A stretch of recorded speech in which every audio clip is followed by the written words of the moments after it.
Hello and welcome to the Power of Healing Your Energy show. This is a show that is all about your unconditional love, your light, your intuition, your soul's purpose. Depression and anxiety are a side effect of not living your life intuitively, not trusting your gut, the lost connections with your higher self and others. So let's go higher and feel deeper.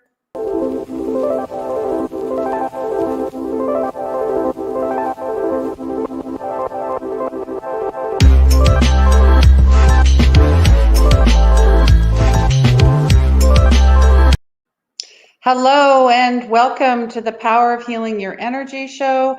My name is Christine. I am your medium, your intuitive energy coach and old soul healer, and this is episode 39. And we have a beautiful guest, Serena Sabala, and she is talking about emotional ties to food.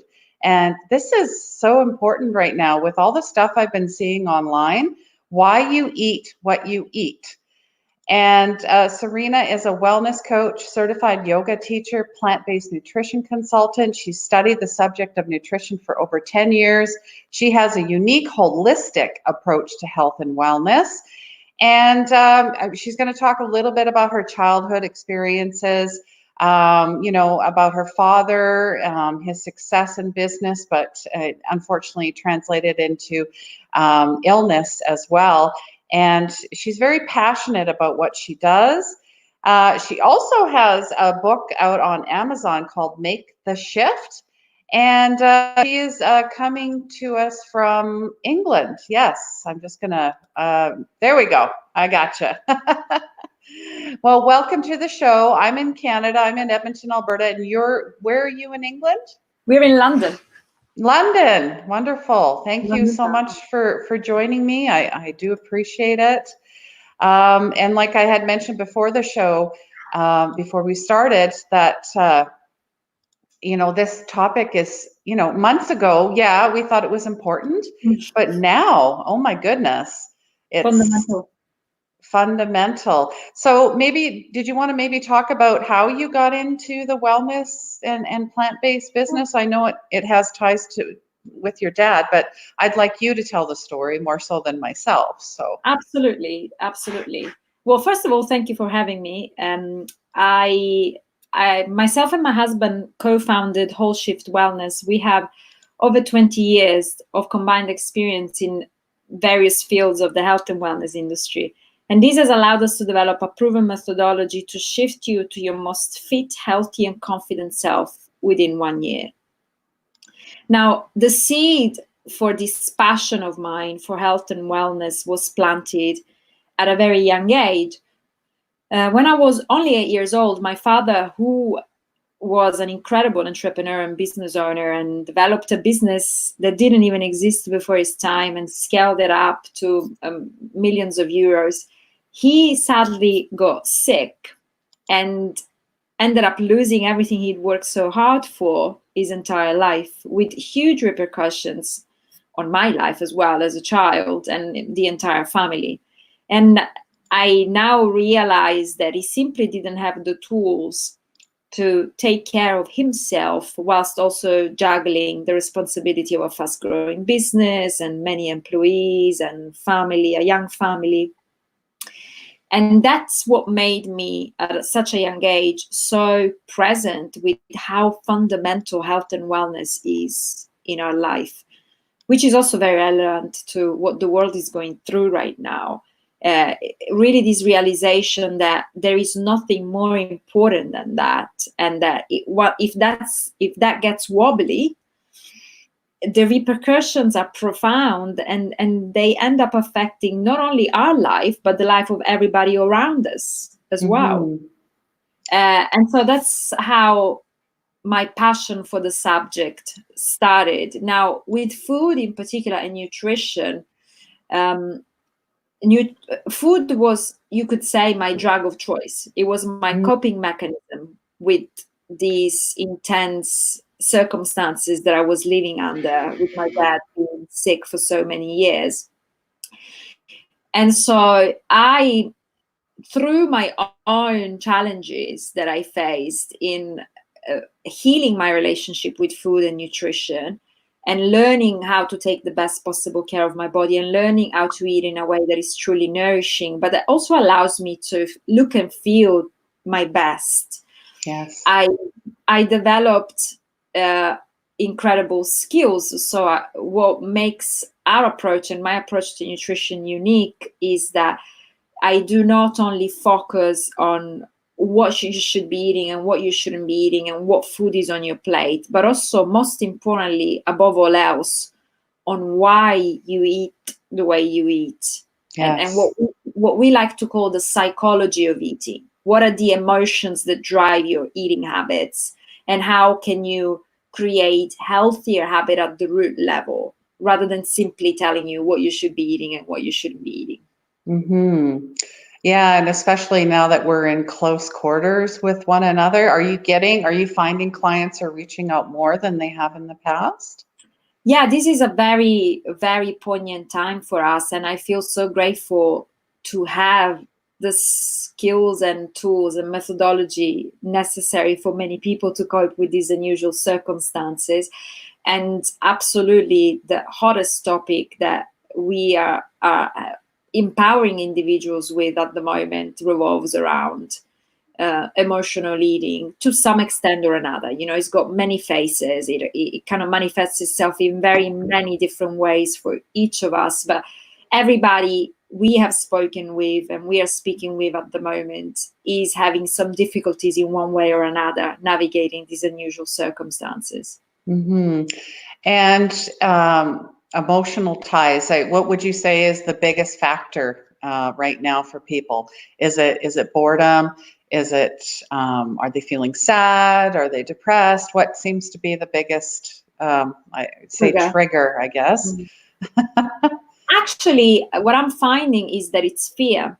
Right Mm. now, there is a lot of negative news that reaches us from very different media outlets, very many times a day, like more than once a day. And for many people, is every hour they're getting some piece of information that is triggering fear. And with fear comes a neurological response, which is completely automated, which is the fight or flight response. Because your mind doesn't know any difference between an actual threat, like a tiger that you're trying to run away from, or a hypothetical threat, such as what's going to happen in 2 months? Am I going to get sick? You know, is this virus going to kill somebody that I know? Your mind doesn't know any difference, and it's going to trigger the same reactions. It's going to go into fight or flight, whether you're actually facing a life or death threat, or if you're not quite in that level of danger. And with the fight or flight come a number of automated reactions, which are greater than anything we can control. But what people don't realize is that the fight or flight is a really expensive state, energetically and emotionally. And with that expense, the first thing the body asks for is more energy in the easiest, quickest, most available form possible, which is generally high processed snacks such as chocolate, crisps, sugar. And so there is a biological reason why people are battling with cravings right now more than ever, is because actually fundamentally the body is doing what it's supposed to be doing. But it's unnatural because it's literally all the time, and it's not an actual immediate threat most of the times. That's so true. So how do you work with clients now? I mean, I've heard some scenarios, just don't bring it into the home and then you don't eat it. But do you feel that you're still avoiding something by not having it in the house? Or what are you doing with clients? Are you like telling them to go through all of their cupboards, the fridge, step by step, or how are you walking them through this? So there are two different routes that need to be explored. It's like two parallel roads that you need to kind of go on at the same time. It is absolutely advisable to set your environment up for success. And I'm going to use a metaphor that it's a little bit strong and powerful, but really drives the message home. first of all, I want to clarify that highly processed, kind of junky type food, which is the one that we tend to crave. We never really have an impossible to resist urge to eat an apple. We tend to want like chocolate or something really rich and really sad, that really stimulates the dopamine centers in a very powerful way. Yes. And most of those foods are not manufactured with the goal of you eating them in moderation. They're actually specifically designed in a laboratory in order to trigger and stimulate your dopamine centers, so that you actually are going to find it impossible to eat them in moderation. Mm-hmm. In fact, it is a known fact that they stimulate the brain in the same ways that drugs do. They actually create those same reactions, right? Mm-hmm. And so if I'm using the drug analogy, which I know is strong, and I hope it doesn't offend anybody, but it really brings home this message. Much as you want to set up your environment for success, such as you wouldn't, if you were trying to quit a drug, you wouldn't like litter your home in it and kind of live with people that use it and abuse it and have it in front of your face all the time. That definitely is an important step. But at the same time, it's just as important to do a little bit of a different nature of work, which is to dig a little bit deeper at why are these cravings coming up, these urges coming up? Why do you want this substance in the first place? What are the emotions that get triggered? And what are the triggers which trigger this emotional response, and how you can create better ways to cope with these triggers, so that eventually you get to the point that it doesn't matter if the substance or the product or the food is in front of you, you're not even going to feel inclined to eat it. But that's a little bit of a longer journey. So in the meantime, it's also important to, as much as possible, set yourself up for success. Yes, definitely. I mean, and it's some food has been linked to other drugs as well, like the same feeling from eating certain things. And then also, isn't there an element of maybe you need to have your blood work done to check your are you deficient in maybe a vitamin or something in the body? Does that factor in as well? Yeah, deficiencies can trigger cravings and binges for sure. You can get your blood work done. I think if you transform your diet and shift towards eating as much as possible of the foods that naturally contain as many nutrients as possible, and which interestingly are the kind of foods that are, generally speaking, less calorie dense. So they generally are actually, the more nutrient a food contains, generally speaking, the less calories it contains. The stuff that we need to worry about is the highly processed stuff, which packs in a lot of calories and contains virtually no nutrients. Yes. So as long as you look at your nutrition and do the right kind of work and shift towards eating the more nutrient-dense foods that you possibly can, you will naturally decrease the amount of calories that you're taking in, and you'll be less liable to struggle with possible deficiencies. But if you are, and so that's the really important work. I think you should only worry about getting your blood work done if you know that you're doing your very best and eating the most nutritious diet possible, and you're still experiencing cravings and you still feel like something is missing. Yeah, that's important. So I guess what's the number one thing someone can do to, I don't know, like bring in something healthy? What's your go-to or your suggestion? So I think the single most impactful thing, which I see in my practice so often, is actually dehydration, is not drinking enough water. Yes. And lack of water, lack of hydration, exactly. Cheers to that. Lack of hydration manifests itself as cravings, and sometimes even as food craving, because the body is asking for something, and maybe you don't understand exactly the message that it's sending you, or it's not quite sending you the message in a very obvious way, and you interpret that as needing food when actually what you really need is loads more water than you're taking in.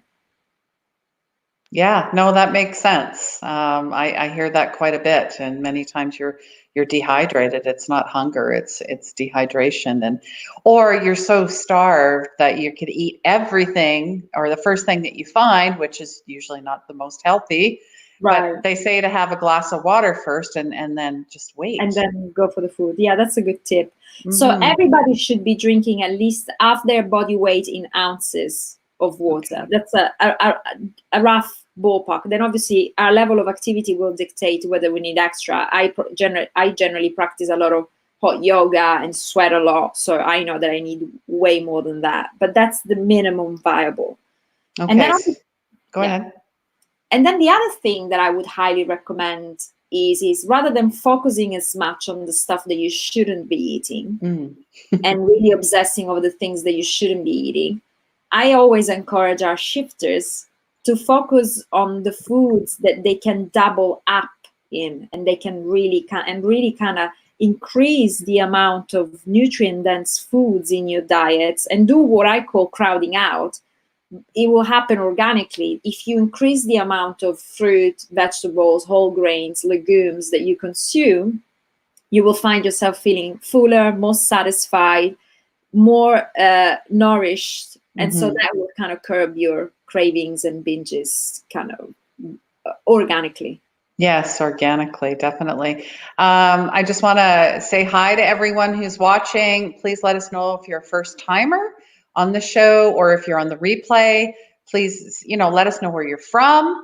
And if you have questions, we will get back to you, even on the replay, guys. And Kireth from South Africa, thank you so much for joining me. It's nice to see you again. And if you have any suggestions on, what are your healthy go-to snacks, or maybe you're struggling with, something maybe you're eating too much of, you need some help. Do you have any questions? Serena is here to help you. And you work with your husband, Eugene, as well. So you run Whole Shift Wellness. How did that get started? So we are both certified Bikram yoga teachers. So that's how we met. We met through teaching yoga. And I'm a certified plant-based nutritional consultant, and Eugene is a certified fitness trainer and therapeutic masseuse. Oh, wow. So we found ourselves with all these modalities in our hats that we really have had tons of experience in and really know are so powerful in transforming the health and well-being of these individuals. And we thoroughly believe that really the only way to achieve permanent transformation rather than just change at the superficial level is to do a holistic work that looks at you from a 360 perspective and that empowers you to strengthen what we have come to identify as the 3 pillars of well-being. And only when you do this kind of work can you really create an environment that allows you to transform things at the root level and to embed new habits that become yours and that become second nature to you. Will you be able to achieve transformation rather than just temporary change? Like any diet can help you lose weight, but are you going to retain that weight loss? Are you going to own it? Is it going to become who you are? Yeah, no, I love the whole 360 approach. That's what this show is about: mentally, physically, emotionally, and spiritually, hitting it all. And that's funny you say mind, body, spirit, because it is episode 39. So I like to work with numbers. My clients know that. So that works itself down to 3. And 3 is the Trinity, the mind, body, spirit. I mean, we couldn't have planned this better if we tried. Absolutely. It's interesting because our methodology revolves around the 3 pillars of well-being, which are focus, food, and fitness, and creating really a structure and a process that allows individuals to strengthen their focus, which is anything and everything to do with your mindset, with your mind, with how you think and your thinking habits. And then food, which is obviously nutrition fundamental, and then finally fitness. And only once you tackle all three in a very systematic and coherent way are you able to spark profound transformation, we find.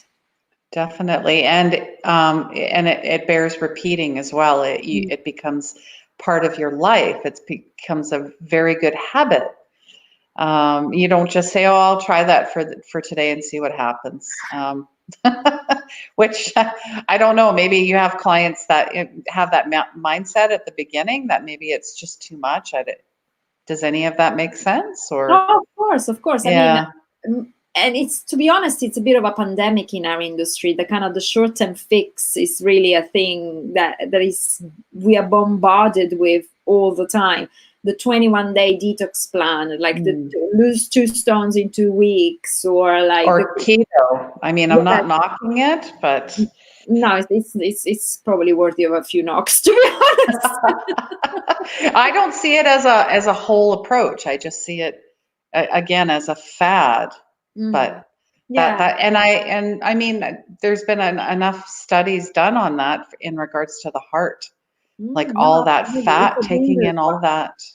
It's definitely a dangerous one. Out of everything that's out there, it's probably the most dangerous one health-wise, especially the animal-based one. And now there's a plant-based version of it, which I myself tried because many people were asking me about it. So I wanted to have a first-hand experience around a plant-based ketogenic diet, and by all means it's remarkably healthier than the animal counterpart, because you're eating healthier kind of fats, you're avoiding saturated fat and cholesterol. But I still don't think it's a sustainable way of living, because ketosis, fundamentally, it's an emergency state. The body gets into ketosis as a way of coping with circumstances which are not ideal. It's not its natural state. The natural state is for us to burn glucose as our primary fuel. And so I think that anything that resorts to that is not sustainable in the long run. And it is important to really do something that you could safely do for the rest of your life and be your healthiest self. Definitely. So how does one set effective wellness goals that people can stick to? What do you recommend? Yeah, that's a great question. You know, we've had the pleasure of doing this for over 20 years combined, over 5 countries, transforming the well-being of over 500 individuals. And we keep seeing the same mistakes reoccurring time and time again that transcend geography, gender, age, profession, So we started kind of really identifying them and seeing all the commonalities, all the most common ones that people struggle with. And there are 2 which are the most common ones. The first one is that busy professionals and go-getters and people who do generally very well in life, they generally know when they're not fulfilling their potential in the space of health and wellness and not taking the best care of themselves. So they're present with it, they realize it. But because they view it as this massive mountain to climb, they actually never take one step in that direction because they feel overwhelmed. They see it as too big. And so they're like, no, I can't deal with it. I don't have the time. I don't have the space. I don't have the energy. So they wait for life to get easier in order for them to start doing things differently. The problem with that is that never happens. Yeah. So you could be waiting for your whole life and you're never going to take the first step. That's the most common mistake. Then the second most common mistake we see is that once, for whatever reason, they master the motivation, they enter that kind of New Year resolution mindset, which is of going all in, too far, too deep, changing too many things at once, and creating a plan that is not sustainable because it's too extremely different from where they're coming from, because they are hoping that will speed up the process, but it becomes so painful and unsustainable that they end up giving up in like 2 or 3 weeks. because it's just too much. Yet they're trying to take a step that is way longer than their legs, and so they can't do it. So baby steps then. Track it down. It's important to have big goals. Yes. It is important, but it's important to chunk them down into small, manageable, realistic things that you can start implementing right now without feeling too overwhelmed. Yes. And that won't slow down the process. It will actually allow you to get to the end destination, whereas thinking that you're going about it the quick way is generally the least effective way. It won't get you there. Definitely. And I myself, I usually eat, it depends, 4 to 6 small meals. I'm eating every couple hours because when you're, using a lot of energy, whatever you're doing, you have to sustain. Otherwise, if you skip meals, that's where, at least for me, I fall into the trap of I eat whatever I see.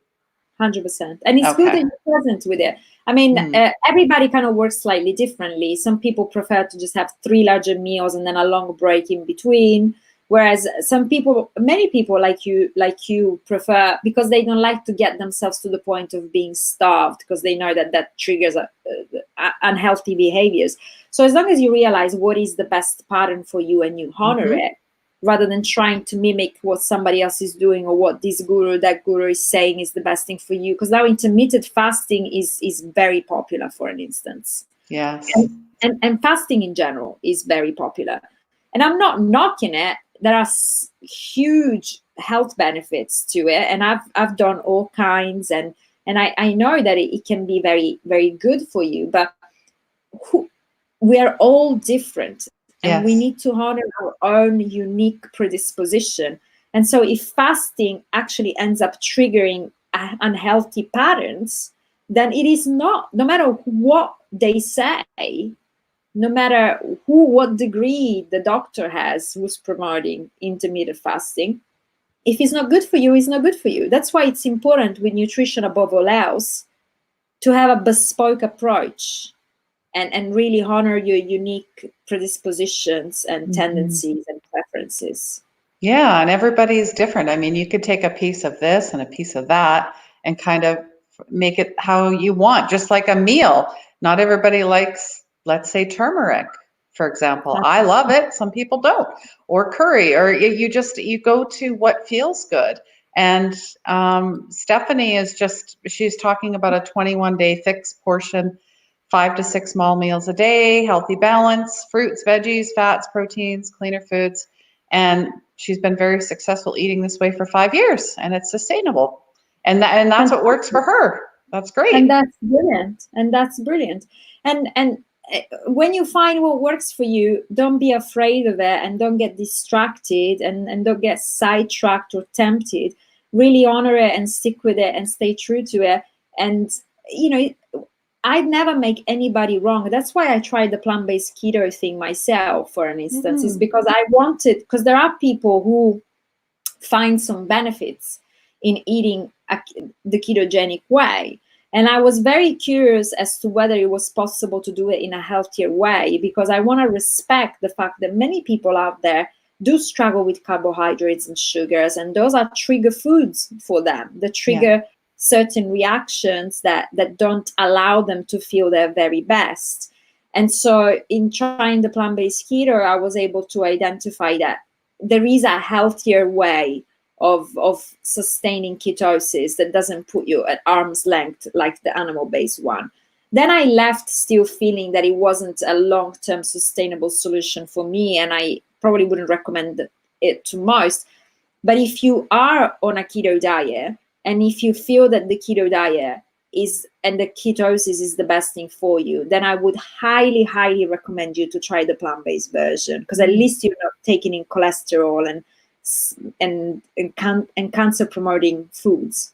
Yeah, that's important, especially if it's not, clean, grass-fed, all that, organic. Where did it come from? How are you cooking it? I mean, there's so many questions, right? So the cleaner, the better. And you can get a ton of protein from other foods, fruits, vegetables, legumes. And Kirath is just asking if he can skip meals, but he prefers water instead. Is that normal?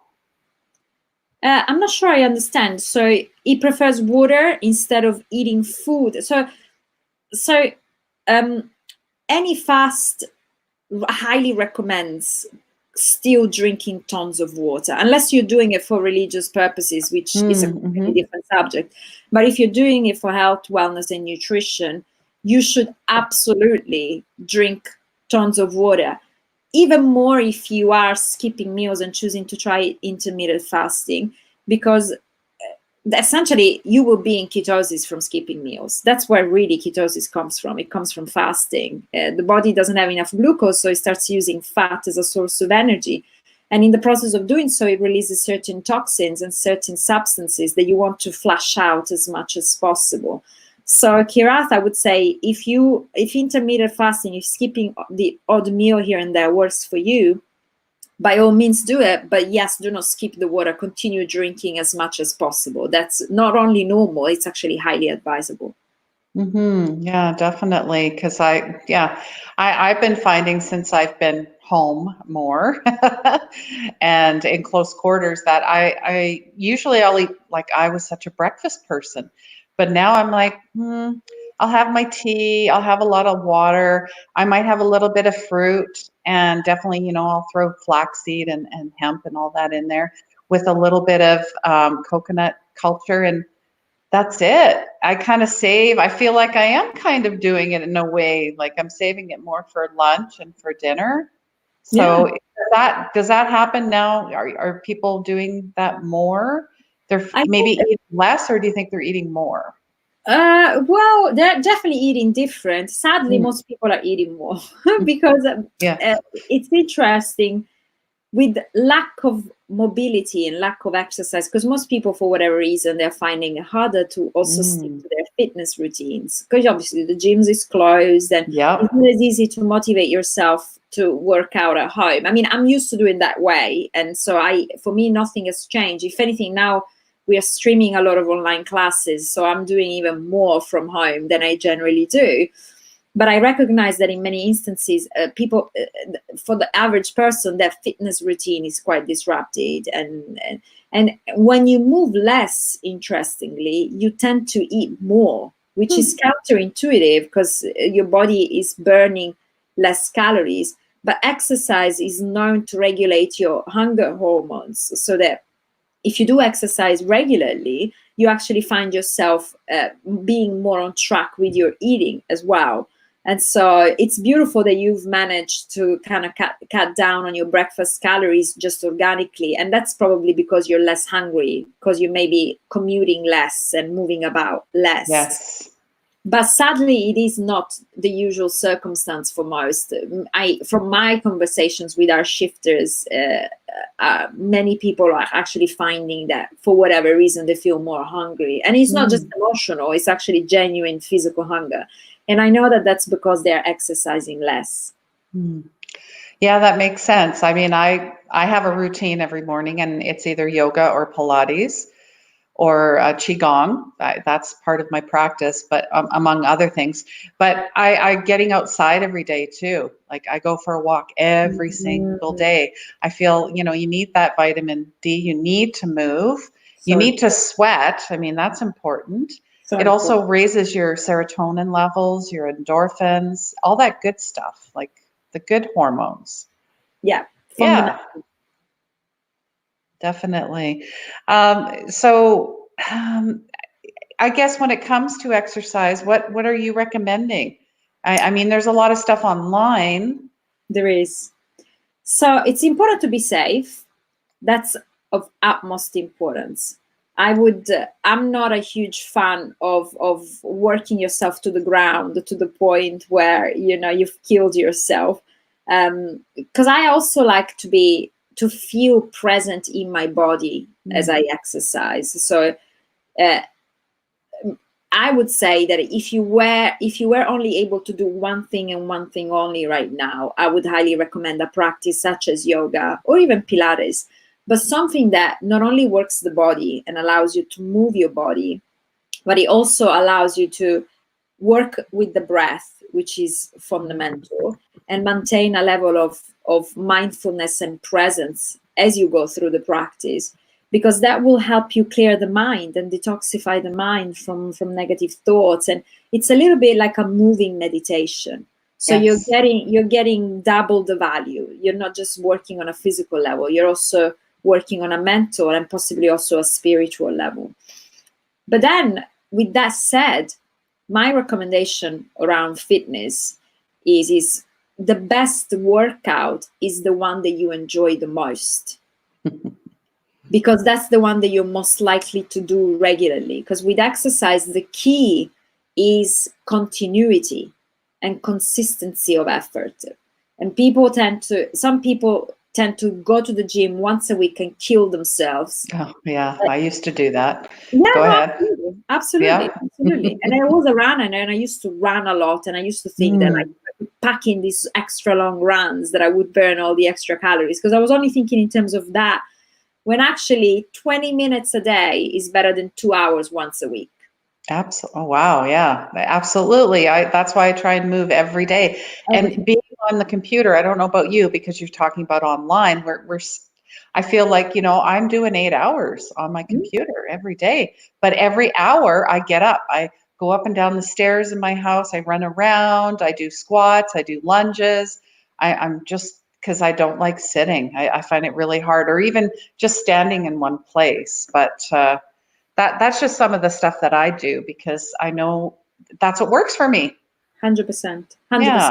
Fundamental. So whatever it is that you like to do, and in fact, we have a Facebook group where we're streaming classes right now because we are so present with the fact that nobody can access gyms or studios, etc. So we put out a full schedule every week. Nice. And one of the most popular things we do every Saturday afternoon, we do a cardio dance-off. Oh, fun. Just put up a playlist with all our favorite tunes, and we just literally, me and my husband, we just dance as if nobody was watching, even though there's like 200 people connected on Facebook. And I love that. It's become these hugely popular appointments because such a fun way, but it's also such an amazing workout. We finish that dance off and we literally have to catch our breath. But it doesn't feel like a workout. It's fun and it's lighthearted and it's joyous and it releases all the right hormones and feel good hormones in the body. So it's whatever it is that makes you feel happiest is the way that you should move your body every day. Absolutely. And I think this time we're finding that out more and more, what we love to do or what we don't like to do, what we like to eat, what we don't like to eat. Lynn is saying hello. She's joining us. Hi, Lynn. Hope all is well in Manitoba. All right. Let me know if you guys have any questions about, eating, starting to eat healthy. I guess I'm going to ask, just because I think there's someone out there that's asking, what is plant-based eating? Plant-based. That's a great question, actually, because plant-based and vegan tend to always get a little confused, and many people don't quite understand what the difference is between eating plant-based and eating vegan. And so so eating vegan means eating any products that don't contain animal products. Okay. So you're simply avoiding animal products. You're eating anything that doesn't contain animal products. Now, in this day and age, and I have no complaints over it because I like to occasionally indulge in those, but there's quite a bit of vegan junk food out there. So eating a vegan diet doesn't necessarily mean eating a healthy diet. There's also some randomly vegan mainstream products like Pringles Originals so happen to be vegan, and Oreo cookies so happen to be vegan. Yeah. and so when you say vegan, you're not necessarily saying healthy. Now, don't get me wrong, I don't have anything against a vegan burger or a cookie or whatever on occasions, but that's still an occasional treat. If you're sustaining yourself of chips and Oreos, you're not going to feel like your best self yet.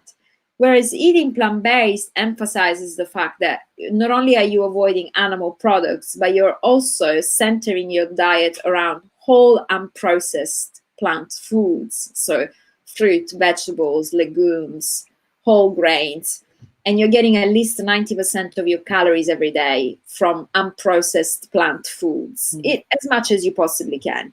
And that's an important distinction, because that's actually the food that contains all those micronutrients that we were talking about that make you feel healthier and curb all those cravings. Yeah, definitely. And Lynn is just, normally she doesn't have a chance to join us, but she is still able to work. And so she caught us on the fly. Thanks again for joining us, Lynn. I appreciate that. Yeah, so is there anything else you wanted to share? How can people reach you? I mean, you talked about your dance party and that's on Facebook. Are you guys doing stuff every day, or? Yeah, absolutely. So it's an amazing community that we are so honored to have been able to build. And we have a Facebook group called Make the Shift. So if you just go on our Facebook page, which is Whole Shift Wellness, you'll find it easily from the page. And we put out a full schedule every week. And every day there is some activity, whether it's fitness-based, yoga-based, nutrition-based. We're even doing cooking classes and inspiration talks. And so that's, if you're stuck at home feeling a little bit demotivated and needing, like, you need a health and wellness related community that you can feel supported by, that's probably the best way to do it, is to join our group, and you'll get immediate free content every single day. Well, that's wonderful. I know I'm going to check it out. Absolutely, please do join in. And then obviously we have a number of other resources on our website for anybody who at the moment has the time and the capacity and wants to investigate the subject of health and wellness a little bit more. We have developed a scorecard questionnaire, which again is completely free, even though it was quite an investment for us to put together. But it allows you to score your level of development across the 3 pillars of well-being. And then you get a bespoke report with your score and some tips on how you can start making improvements right away. And it takes only 5 minutes. It's up on our website, wholeshiftwellness.com. And that's another great way to start becoming present with what are the areas with most room for improvement in the space of health and wellness for you. Yeah, I'm going to go and take the test, because I tell you what, I'm a student of the universe and I'm always learning. So I'm sure there's something I can adjust or tweak. And there is no excuse now to not invest in your health. You have the time. Even if you are working, things look very different than how they did, what are we, 21 days in for us? 21 days ago. So start now, and then 21 days from now, it's just part of who you are. 100%. And actually, I think that is an underlying blessing under all the mayhem that is happening, which is undeniable. I'm not going to deny that this is a very traumatic time for many. But if you want to look at the silver lining, that might very well be one of them, is that you have more capacity, whether it's time capacity or whatever to do things, to tackle things that you generally wouldn't find yourself being able to tackle. And why not make health and wellness the one? I mean, could it be any more important now more than ever? Okay. Oh, Lynn has a good question. Definitely. She's asking about supplements. That's a brilliant question. So I am not one of those people who advocates that you can get 100% of all your dietary needs through just nutrition. And the reason why that is very simply that the food chain is sadly quite disrupted these days. So we are not living and eating the food that's coming naturally from very fertile soil, because we're having, the food chain is having to sustain such high demand that it's become a bit industrialized. So even the best and highest quality foods is not really coming to you the way Mother Nature intended it, or it's traveling for long periods of time, so it loses some of the nutrition along the way. But with that said, the distinction is important. The word supplement in and of itself means to supplement, so to kind of fill in the gap. And I see very many individuals thinking of supplements as a substitute. So they think that they can eat whatever they want, and then they take one multivitamin and they're fine. And that's not what supplements are designed for. You should aspire to get as much as possible of all the nutrients required from the food that you eat, because that's how Mother Nature designed it to happen. That's why we eat fruit that has a certain color or that comes in a certain season, because it contains the nutrients that we need. Once you do the best with food, if you still find yourself not feeling your best or experience some cravings or if you experience some sort of difficulties, then you can investigate and add on what may be missing via a supplement. But it's important to realize that supplements do not substitute for healthy and nutritious food. You are never going to get everything that you need from a pill. It doesn't work that way. It doesn't matter how high quality it is or how many of them you're getting. True enough. Or even some of those protein powders. Right. I use them occasionally. I mean, they're plant-based for me, but it's not something I do every single day. It's just to kind of add in, oh, I'm feeling, like having this shake or whatever, or a smoothie. Sure. Again, find what feels good, I guess, and go with that. So basically 95% you should be eating like real food. Would 100%. That be? Okay. Awesome. Well, thank you so much for all of your wisdom and for you coming on. I really appreciate it. And thanks everyone for joining and adjusting, your time schedule, because normally we're on at 4, but poor Serena would have been on at 11 o'clock at night. Gosh, I'm usually like an hour in sleep-wise by that time. So yeah, I'm not good with staying up late. And we never even discuss sleep. That's important as well. Like possibly the most important thing of all, because it has such. In fact, it has a profound impact on your hunger levels. And so if you're constantly sleep deprived, you are never going to be able to eat healthy. Like literally, you will not be able to do it, because your hormones are out of whack and you lack energy. So the body is going to constantly ask for something. What it might really need is a nap or a good night's sleep, and you think it's actually food. But also, it's tied in deeply with mental health, and mental health is so fundamental. And let me tell you from first-hand experience, because my dad's diagnosis was bipolar disorder. So my dad suffered from bipolar disorder. And so mental health is once you lose it, it is so hard to regain it, because the brain is such a delicate and intricate organ. So as much as possible, try and do preventative work in that space, and do not neglect your sleep and do not neglect your mental health. It is so hard to fix that if it gets broken, that I highly discourage anybody from pushing it that far. It's so much easier to just do what you need to do up front to avoid getting there. Absolutely. I struggled with mental health my whole life. And now it's, I'm helping others do the same, because I know what it's like. But once it's hard to describe. That's why I do this show. Once you've healed your own energy, and that includes mind, body, spirit, you just need to maintain. It's just maintenance. Maintenance, that's what I call it, just like with your vehicle, maintenance.